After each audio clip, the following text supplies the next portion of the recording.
It is a busy day in the Fox 5 newsroom. We're going to get to everything. It is time for your top 3 at 3. Talking about everything from the FDA walking back its comments about the source of the cyclosporiasis after getting a false positive, to the latest on the war with Iran, which has seen 3 more U.S. troops get killed. But right now, we're kicking it off with the big story of the day. Coming from D.C., where lawyers and family members of a man killed during a police chase are demanding accountability. 46-year-old Norberto Meza was riding his moped on his way to deliver food 1 month ago. As U.S. Park Police were chasing a person accused of stealing a vehicle, police allege the fleeing driver crossed into oncoming traffic, striking and killing Meza.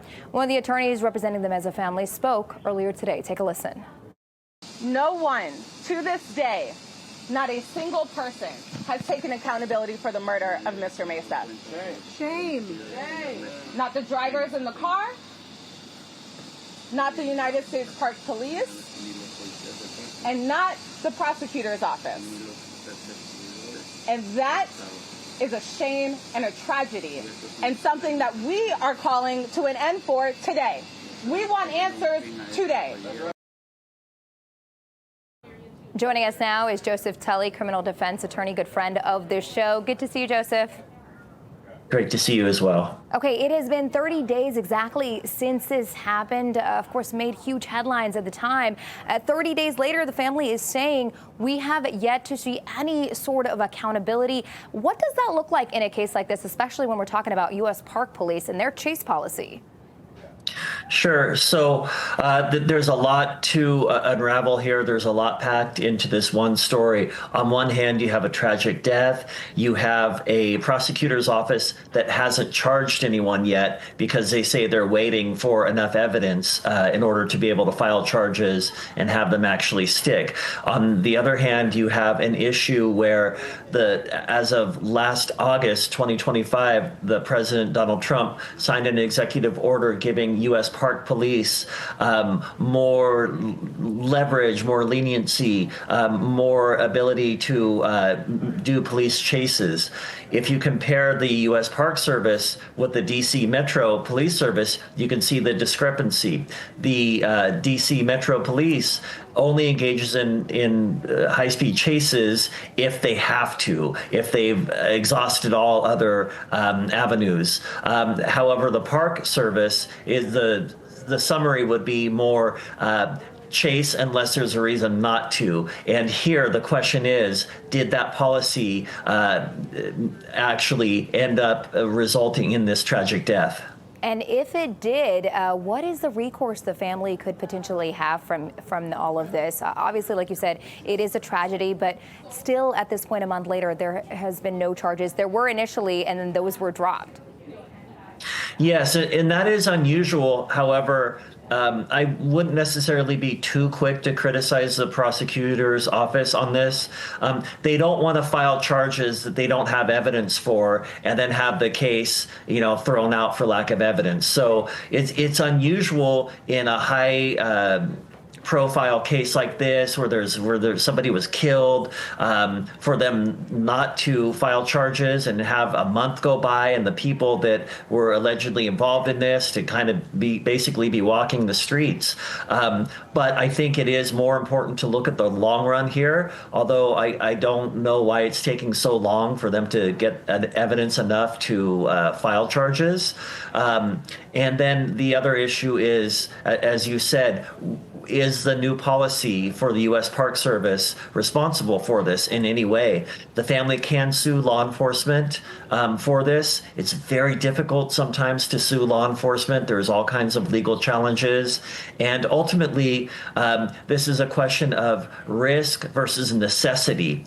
And that always has to be balanced. And no one is ever going to get that right. The question is, do the current policies facilitate too much of a risk?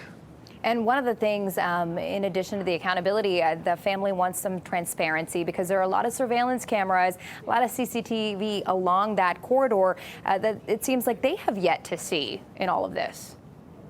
I agree. So I think that's something that everybody can agree on. There's going to be people who support law enforcement who say they need to be able to do what they need to do to stop crime, to keep the public safe. There's going to be people critical of that saying, listen, we need to always have checks and balances, even on the government, even on the police force.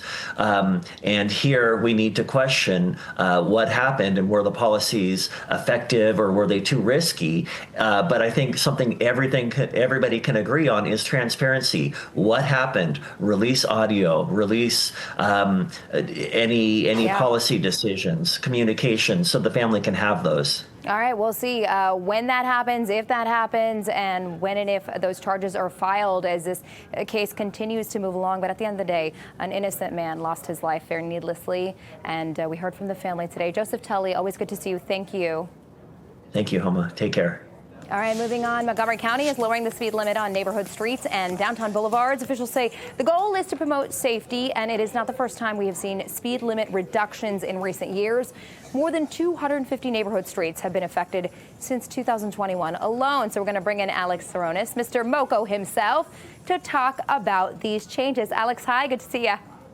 Hey, good to see you. Thanks for having me. Of course. Okay, so where are we talking about specifically that these changes are taking effect, and how big are the changes?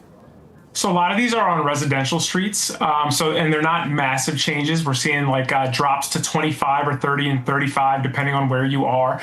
So it's usually 5 to 10 miles per hour slower.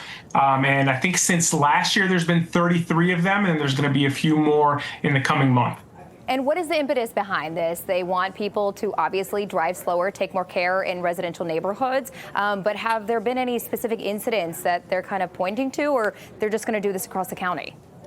Well, they're doing it across the county. There have been several incidents, and I think the goal is to eliminate the fatal crashes, which have been an issue in the county, and across the DMV as a whole. So that's kind of their attempt to try to fix this issue that we've been having. Lowering the speed limit doesn't necessarily change driver behavior. I know some of the other things, obviously, that they do is speed cameras every few feet, it seems like, in parts of Montgomery County. What is the overall goal? So I know that it doesn't change behavior, and unfortunately, one of the statistics that they put out was that a pedestrian struck by a vehicle going 30 miles per hour has about a 40% chance of suffering a serious injury, and then when it drops to 20 miles per hour, it drops to about 10%. So I think the goal is to eliminate fatal crashes, and dropping the speed limit by 10 miles per hour could be the way to do it. Are there specific neighborhoods or parts of the county that this is taking effect in for this next round? There's a big list, and it's happening across the county. And Montgomery County Department of Transportation released that list today. So there's a pretty big list of roads. I wouldn't be able to go through all of them, but there's plenty of them, and they're across the county. Okay, so you got to look twice, check that speed limit sign before you have that lead foot, because as you said, a lot of them are going from 30 down to 25. Many are going from 25 down to 20. And fines are increasing. Yeah, talk about that a little bit.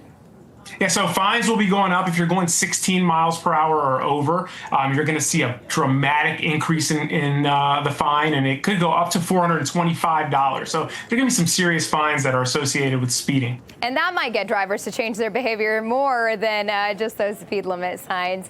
Alex Saronis with Moco Show. Always good to see you. Thank you.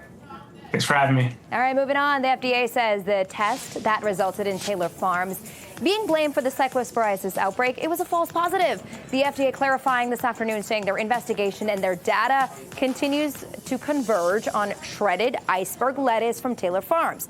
In some ways, it is back to the drawing board to figure out what is behind the stomach parasite that has now recorded 7,000 cases in the DMV and dozens of other states. For the latest, we're joined by Amanda Joy, the Associate Medical Director of MedStar Health's Urgent Care. Amanda, thanks for joining us. Thank you for having me. What are you guys seeing in terms of people coming in with this? Have you seen an uptick? And for folks who don't know, how is this different than just a regular run-of-the-mill stomach bug? So it's actually very similar to regular run-of-the-mill stomach bugs and very hard to differentiate. It just goes on longer. So that seems to be the indicator that this might be something more than just your typical norovirus or other stomach bug. We are definitely seeing cases across the DMV. We just this past week had about a 10% positivity rate in our testing in urgent care. So we are certainly seeing an uptick of it. But the testing catches the vast majority of cases, and we're able then to determine if they're still having symptoms, whether they need treatment or not. And what are the symptoms typically that you're seeing people come in and say, okay, this is a stomach bug I cannot handle at home. I've got to get myself some medical attention? It's just the persistent diarrhea, very watery diarrhea. Abdominal cramping is reported quite a bit. We've had some folks with low-grade fevers, but it does get to the point where they're starting to feel dehydrated. We are definitely seeing a bit of that as well. So it's important that if you're having these episodes of watery diarrhea while you're waiting to figure out your diagnosis, you want to stay very well hydrated. Yeah, that is the key. Is there any kind of age range you're seeing at all where you can kind of narrow it down, or it's just across the board at this point? It's across the board. We've had the very young and the very old and everything in between. Oh, and it's hard when people are not sure what is causing this, right? So at first we said, okay, it's the lettuce, maybe it's the strawberries. We're triple washing our Caesar salads before we eat them. So have you heard from people who are coming in and saying, okay, I had such and such, and you're kind of weaving a thread of commonality in what they're eating that could be behind this? We have definitely had several cases that really was related to foreign travel and not necessarily this specific food outbreak. So we have more than one thing going on at once. But those who have not had travel, most of the exposures that they've been reporting have been some sort of lettuce. Okay, so at least we can narrow it down just a little bit. And I know folks are being a little bit more hesitant before they get that lettuce, or they're taking extra care to wash it. Is there anything you want people to know before I let you go if they're dealing with this at home? Yes, this is not something that is typically fatal. The dehydration is the most concerning part, and any hospitalizations that do occur usually are related to that dehydration. So if you're worried about it, come on in, let us get you tested, and we can help you determine whether it is just run-of-the-mill GI bug or are we dealing with cyclosporiasis. All right, Amanda DeWay with MedStar Health. Always good to have you and your expertise. Thank you.